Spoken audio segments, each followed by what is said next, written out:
Hey guys, how are you? So for today's lesson, we're going to talk about John Legend, All of Me. I really love this song, and I'm going to show it to you in the key of G. There are reasons for that. These are 5 chords: G major, C major, D major, A minor, and E minor. Well, you can interchange it with the minor sevenths as well. All right, so let's get started. All right, so right now we have the verse. We're starting out with the verse, at the top of the song. So these are the chords right here, and I'll just talk through it. I'll pause the video along the way and explain what's happening. So we're going to start with the E minor. Now, I believe that you could also play an E minor 7, but this is the shape of an E minor, and pretty much the E minor 7 is just one small change to how you play the chord. I'm gonna play the whole, the chords all the way through, and then I'll rewind and talk about it.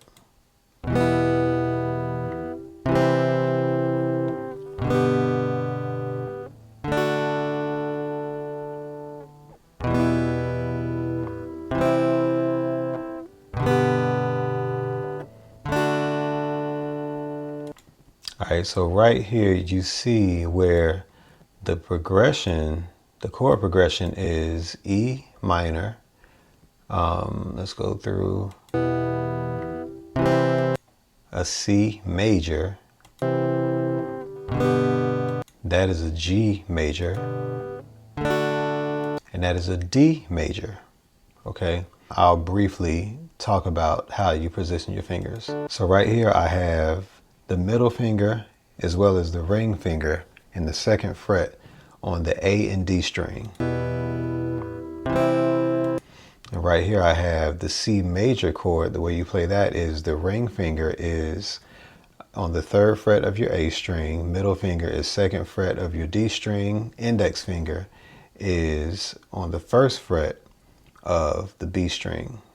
Okay, so that's pretty much how you play that. It's like toward the end of the verse, it goes into this A minor, actually A minor 7. Okay, and that is the actual chord that's being played, but it does require a stretch. And as you can see, this is the A minor 7 chord, but I added, so pardon me, that's like I add 9 to the actual minor chord. And in that position, it's quite a stretch, okay? But I can tell you where I'm playing it. Now, I didn't provide the chart because it's a little more challenging to play. But anyhow, the pinky is stretched over here on the 4th fret on your G string. So let me rewind a little bit. You can see how it sounds.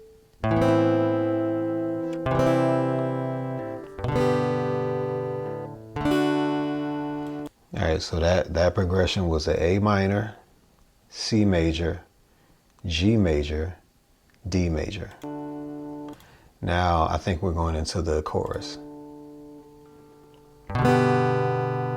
Now this is the part where it says, all of me loves all of you. All right.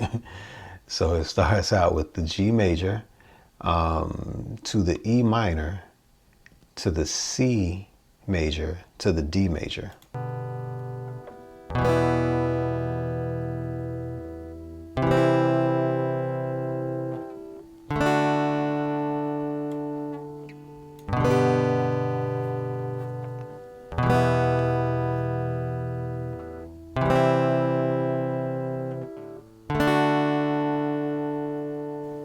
All right, so this is pretty much the whole song. All right, so initially what you heard being played was the verse. Then it was the lead into the chorus, and in the bridge is actually the same chords leading into the chorus. So these chord progressions are being recycled throughout the song. Okay, so notice that. But there are 3 main chord progressions. All right, so make sure that you know that, make sure that you remember that. And I mean, it's a simple song, but at the same time, even though it is a simple song, it's something that you have to practice. You got to get the hand positionings right, and you got to do it over and over in order to actually get it. Okay. Now, the more you practice, the more it will stick. Okay. Even though I believe that you should celebrate love on a daily basis, Valentine's Day is coming up. And, maybe you can learn this song in time for Valentine's Day if you want to just learn it for yourself, or maybe you want to play it for someone. It's very useful for that. All right. All right, guys. One thing that I want to be sure to add is that I showed you how to play this song in the key of G major. All right. Now, the actual song is in G sharp and or A flat. It's the same key. G sharp, A flat. It's the same thing. Same thing, two different names. The way that you do that is you put your capo, buy a capo, and put it in the first fret. Now, once you put that capo on the first fret, you play the same exact shapes that I showed you here on this video. All right, that's pretty much how you do it. Now, can you play the song without a capo in G sharp, A flat? Of course, I do it all the time. I very rarely use a capo, but for those of you who want to use a capo, it's like you're basically transposing the song, feel free to do that. And it is appropriate for something like that, okay? The song was probably written on piano, and John Legend, he played it on piano, but to play it on guitar and actually translate it in that way, just get the capo, put it on the first fret, and play the same exact shape, and you will be in the key of G sharp, A flat, okay? So from the capo, you will still play a G major shape. Now, you won't be playing G major because that capo is there, all right? Because it's like you're taking the nut and you're moving it down a fret, all right? So you're shifting everything a half step up sharp, okay? So keep that in mind, all right? So if you have a capo in that first fret and you play this song in the same way that I showed you, you're actually playing it in G sharp, A flat, all right? Now, one reason I like this song, actually in the first verse, it talks about, what would I do without your smart mouth? It talks about having arguments. It talks about all the things, all the reasons that might make a relationship and a marriage not perfect, but it highlights the things that actually are required to strengthen a marriage or strengthen a relationship. So I really like that about this song.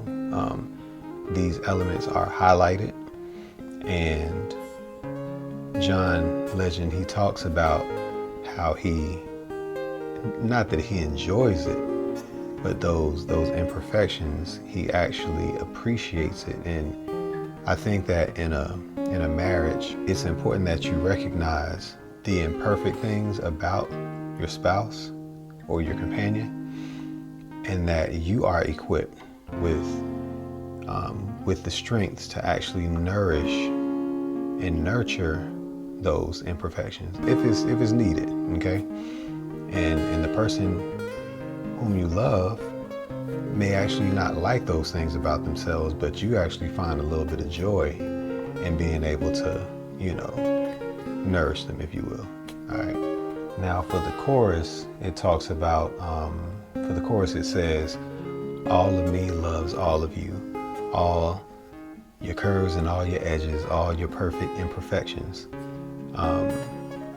So anyway, that's pretty much what it says. He's speaking about his now wife, and what I really appreciate about this, and what you don't always see, is that singers, musicians, a lot of times we use our imaginations. We speak about things that are actually from someone else's vantage point. And oftentimes we use our imaginations, and yes, it's something that many people can identify with, many people can relate. And while that is cool, I think that it is even cooler, and it makes this song to me even more powerful, because he actually is married. He actually, I'm sure he has gone through these imperfect moments. He has actually noticed and has actually experienced these imperfect things about his wife, as well as him having imperfect things, but still loving all of her, okay? And I'm venturing to think that she loves all of him too.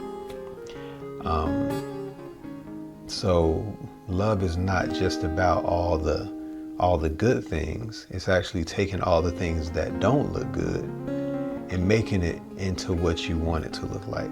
Okay, so I feel like those imperfect things, those imperfect elements, or what we think is imperfect, it's about taking the dirt and the mud and the clay and shaping it into something. Okay, it's about taking that uncultivated garden and making it into something. All right, it's not about it being perfect when you roll up on it. All right, because you still got to maintain it. So all of those things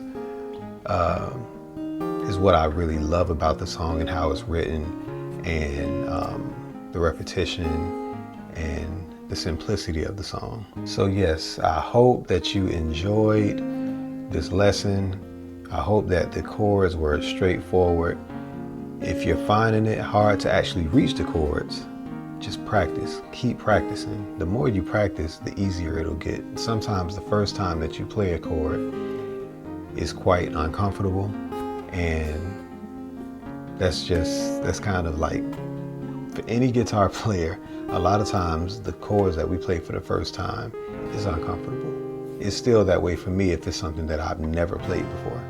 Okay, but what I do understand is that if I keep at it, I actually start to like the challenge. So it is very possible to stand face to face with a challenge and you're actually excited about it. You know, you're not discouraged about it.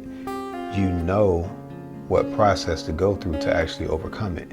And then once you start to nudge this thing that you're working on, you'll find that in a couple of days, it's not as hard, okay? And you'll notice in a week, even more, it's not as hard. Then you'll notice in about 2 weeks, you're almost doing it like you've been doing it for months, you know, but that's if you practice. And progress may look different for different people, all right? Someone who lifts weights, or someone who writes a lot, or someone who does different things, you know, we all have developed our hand muscles in different ways. And but there are special muscles in our fingers that you got to put it to work in order to hit these chords, okay? And some of us have to develop that a little more than others. But some people, we do other things that transfers well to music, and it seems as though they excel faster. So that's just one way to look at it. Some people are going to excel faster in music or in learning guitar than others. That just means that you got to put a little more work in it. But either way, the more you do it, the easier it will get, the easier it'll get. And keep in mind to set your guitar up in a way to where it is comfortable to play. So that can also hold you back. That can also discourage you, all right? So just keep those things in mind. I actually have a couple of videos about how to set your guitar up to make it, you know, more comfortable, and just keep that part in mind. But hope that you enjoyed it. Please subscribe, and well, subscribe if you like what I'm bringing. And I'm always thinking of ways to make it a little bit better, to communicate better, and to make the aesthetics more pleasing. So thank you for joining me. I'll see you on the next one. And don't forget to make suggestions. Don't forget to make requests. All right.